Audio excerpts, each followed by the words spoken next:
Bonjour à tous et bienvenue pour une nouvelle vidéo sur le même format que la précédente vidéo qui a d'ailleurs plutôt bien fonctionné. Je vous remercie à tous pour vos commentaires, vos likes, vos questions. Je ne m'attendais pas à tant de réactivité comparé à ce qui était le cas pour mes anciennes vidéos. Donc aujourd'hui j'ai décidé tout simplement, puisque je vous ai demandé si vous aviez des questions, quoi de mieux que de faire une vidéo sur laquelle je vais répondre à vos questions, à certaines de vos questions. Et je vais commencer directement, donc je vous la lis et ensuite je donne ma réponse. Une question qui avait été posée, j'avais aimé ta vidéo sur les croissants, peut-être pourrais-tu en faire une autre dans le même style? J'en ferai très certainement parce que c'est un thème qui me plaît, qui m'intéresse, il y a pas mal de choses en principe à faire.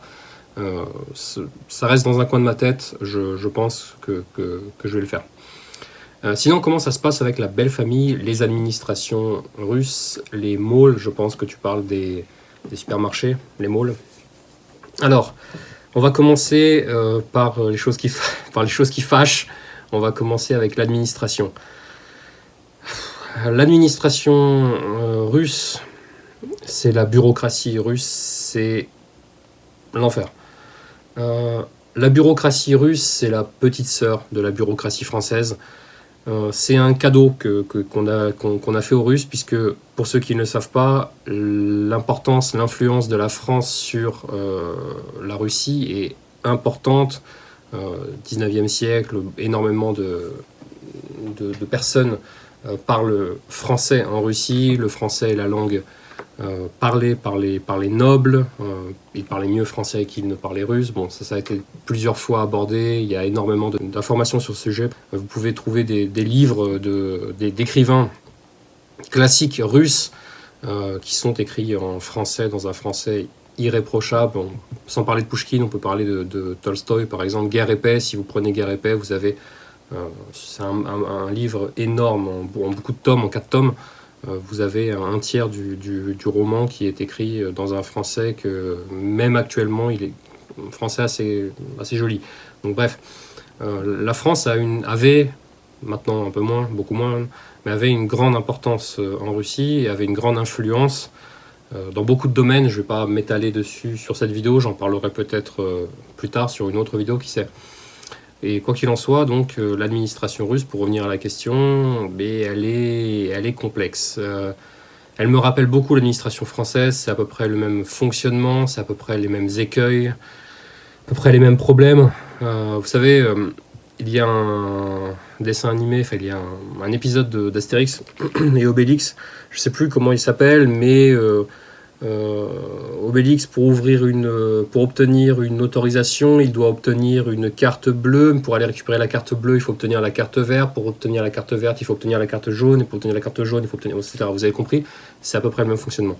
C'est un point assez douloureux, c'est assez complexe. Il y a pas mal j'ai pas mal d'histoires, comme je pense toutes les personnes, tous les étrangers, et pas que, puisque le problème est également... la lourdeur administrative est également pour les Russes, bien sûr. Ça touche tout le monde.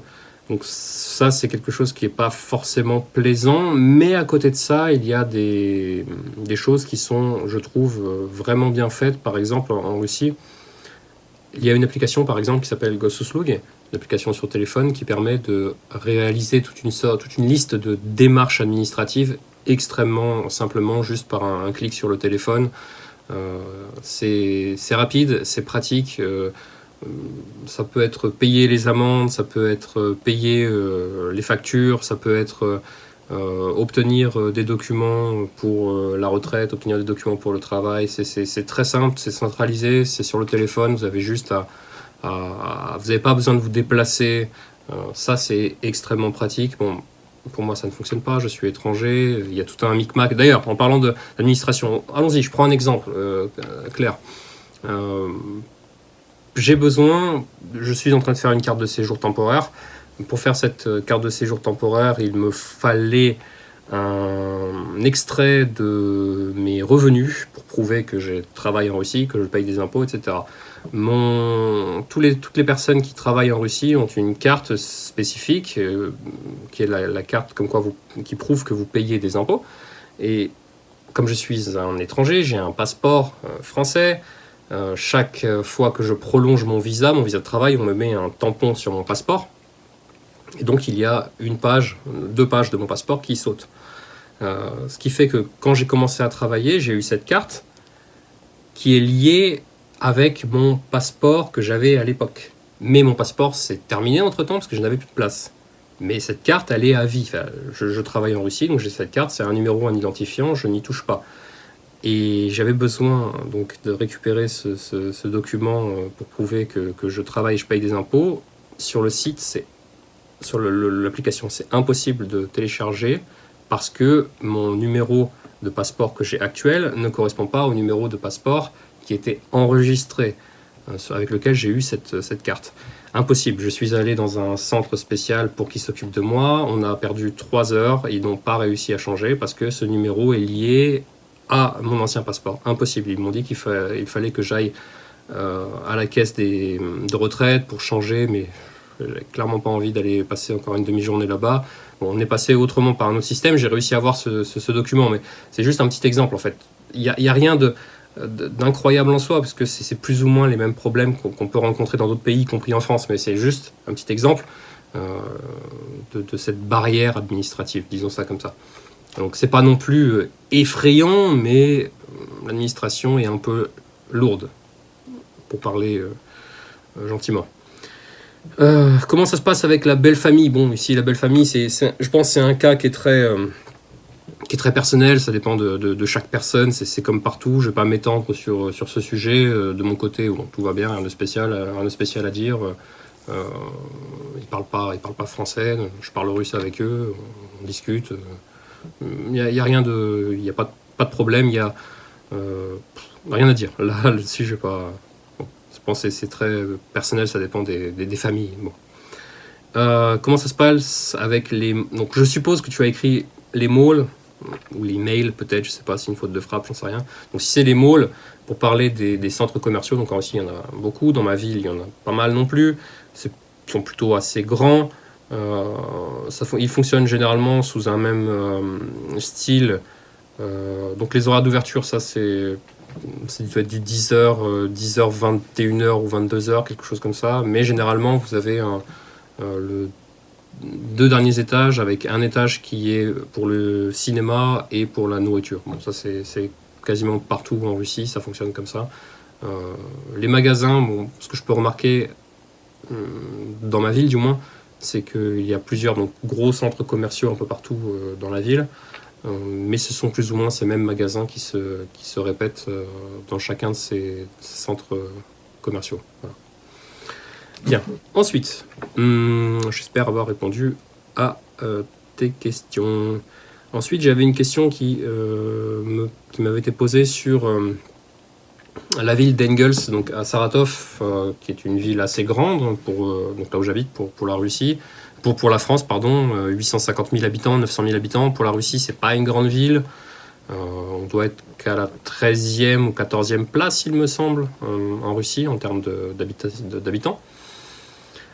Et on a un pont qui sépare notre ville de la ville voisine, Engels. D'ailleurs, ce pont qui fait 3 km 5 ou quelque chose comme ça, je ne me souviens pas exactement. Je sais juste qu'à son époque, à l'époque de sa construction, il était considéré comme étant le pont le plus long d'Europe.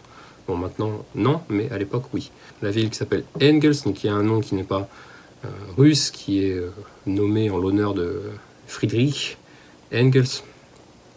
Donc, dans la question, on me dit donc se trouve Engels, ex-Kozakenstadt. Oui, ça c'est le nom allemand. En russe, cette ville c'est Pakrovsk. C'est l'ancien nom de Engels, c'est Pakrovsk. Donc, il y a les Allemands de la Volga, en effet, c'est quelque chose qui est assez intéressant. Donc, la Russie est un très grand pays, très vaste pays, avec une très grande concentration de nationalités. C'est 147, il me semble, nationalités différentes. Donc, en plus des Russes, les Ukrainiens, les Tatars, les Bachkirs, les Tchétchènes, les Ingouches, etc., etc. Il y en a beaucoup. Je ne vais pas tous les citer. Et dedans, il y a également les Allemands de la Volga, les Allemands de la basse Volga. Donc pour répondre à ta question, les Allemands de la base Volga il y a toujours cette communauté qui existe toujours. Bon, elle est peut-être très certainement moins présente qu'elle ne l'était avant, mais on a encore beaucoup de personnes, par leur nom de famille, ou du moins par leur patronyme, on sait que ce sont des personnes qui sont d'origine allemande, de la base Volga. D'ailleurs, dans la région d'Engels, dans la région de Saratov, mais du côté d'Engels, énormément de petits villages avec une architecture typique allemande. Donc pour moi et pour tous les Russes qui vivent ici, on arrive directement à savoir lorsqu'un bâtiment, qui a construit ce bâtiment, si c'est un bâtiment qui a été construit par des Russes ou par justement ces Allemands de la Volga, puisque c'est un style particulier avec des briques rouges. En général, ça tape à l'œil directement. Et voilà, donc ils sont toujours présents, il y en a toujours une communauté, il n'y a pas de raison, ils ne sont pas partis. Encore, qu'est-ce qu'on m'a posé comme question? Je voulais savoir s'il y a des endroits avec un climat un peu comme à Montpellier en Russie et où, bon, je ne suis jamais allé à Montpellier, mais j'imagine le climat qu'il fait là-bas. Climat un peu comme à Montpellier en Russie, je pense qu'il faut aller chercher plutôt du côté du sud de la Russie, ça va de soi, donc du côté de la Crimée, Krasnodar peut-être, Krasnodar, Rostov, où je suis allé en janvier cette année. D'ailleurs, il y a une vidéo sur ma chaîne, vous pouvez aller regarder. On avait en janvier, donc la première semaine de janvier, il faisait 16 degrés à Krasnodar et 8 ou 9 degrés à Rostov, quelque chose comme ça. Donc c'est très doux, c'est le sud vraiment, on est au sud de la Russie, on est au bord de la mer, donc pas très loin de la mer. Donc c'est beaucoup plus doux, c'est beaucoup plus agréable en effet en termes de température. Donc ce serait très certainement là-bas que le climat se rapprocherait peut-être le plus, voire Sochi. Mais clairement c'est dans ces zones-là, les zones au bord de la mer. Est-ce que vous voyez des chemtrails dans le ciel comme chez nous régulièrement? Je ne prête pas attention à ça, je ne regarde pas dans le ciel. S'il y a ces traces qui sont laissées ou non, beaucoup d'avions dans le ciel ces derniers temps, et c'est absolument normal, puisque j'habite encore une fois à côté d'Engels. Engels est une ville, pardon. Engels est une ville où il y a un aéroport militaire, et donc on a des avions de chasse qui partent, vous savez où. Donc on entend beaucoup d'avions et on voit beaucoup d'avions dans le ciel, mais ce ne sont pas en rapport avec ces chemtrails. On m'a dit plusieurs fois tu aurais dû te situer géographiquement dans cette vidéo, mais j'en ai pourtant parlé. Je suis donc dans la ville de Saratov, région de Saratov, non loin du Kazakhstan. Pour la question sur combien coûte une petite maison avec jardin, je pense que je ferai une petite vidéo à part sur ce thème, parce qu'il y a pas mal de choses à dire. Je peux en parler un petit peu maintenant, je pense que je ferai quelque chose séparément dessus, mais bien sûr la question est beaucoup trop vague, c'est impossible d'y répondre, c'est comme en France, c'est comme dans n'importe quel pays du monde. Les prix sont extrêmement vastes, extrêmement variés en fonction de la superficie de votre maison, en fonction du lieu de votre maison, en fonction de l'année de construction de la maison. C'est impossible de donner un prix comme ça, et même une échelle, ça peut coûter, allez, grosso modo, ça dépend de l'état bien sûr, mais je dis sans avoir devant moi des maisons, mais on va dire, allez, entre 15 000 20 000 euros peut-être, jusqu'à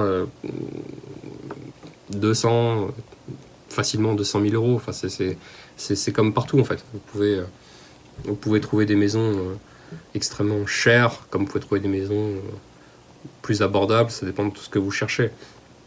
Il y a pas mal de points à prendre en considération, donc j'en ferai très certainement, encore une fois, je répète, une vidéo dessus, parce que c'est vrai que c'est assez intéressant les différences de prix, également en fonction des régions.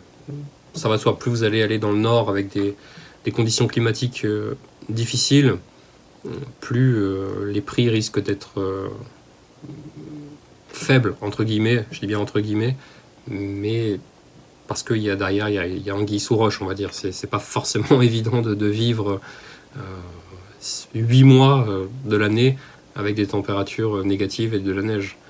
Donc bon, Et plus vous allez vous rapprocher du sud, et plus les prix vont, ou des grosses villes, Moscou, Saint-Pétersbourg, et plus les prix vont s'envoler, et ça va être intouchable. Mais bon, rien de neuf. Et il y avait également une question sur le nombre de fuseaux horaires. Il me semble. Oui, combien de types d'horaires officiels? On a 11 fuseaux horaires officiels. Et comment on fait si on est entre deux zones? On ne peut pas être entre deux zones, puisque par exemple, c'est intéressant, moi, donc, dans ma région, on est à l'heure de Moscou plus une. La région voisine, juste un petit peu au nord-est de nous, Samara, la région de Samara, elle est à l'heure de Moscou. C'est-à-dire que nous, on est sur la même ligne que Moscou, mais on est à Moscou plus 1. Eux, ils sont légèrement décalés de Moscou, mais ils sont à l'heure de Moscou. Donc, vous voyez, on ne peut pas être entre deux fuseaux, en fait. Chaque région adopte son fuseau horaire, et il n'y a pas de risque d'être entre deux zones. C'est juste quelque chose à prendre en considération, bien entendu, lorsque l'on voyage ou lorsque l'on envoie un message, par exemple. Il y a quelques années, je suis allé voyager à Vladivostok. Je voulais téléphoner à ma maman. Il fallait calculer c'était combien? C'était 9 heures d'écart, je crois. Je dis pas de bêtises, avec la France. Donc, c'est la petite chose à prendre en considération, ou même pour envoyer un message, ou en général pour le Nouvel An, par exemple. Vous savez que quand on fête le Nouvel An chez moi, c'est déjà le 1er janvier. Le 1er janvier, c'est déjà l'après-midi chez les personnes qui habitent de l'autre côté de la Russie. Donc c'est intéressant, mais c'est le même problème, je pense, aux États-Unis ou même en Chine. Je pense qu'ils ont plusieurs. Je sais pas combien ils ont de fuseaux horaires différents, mais bon, nous c'est le plus grand nombre, 11.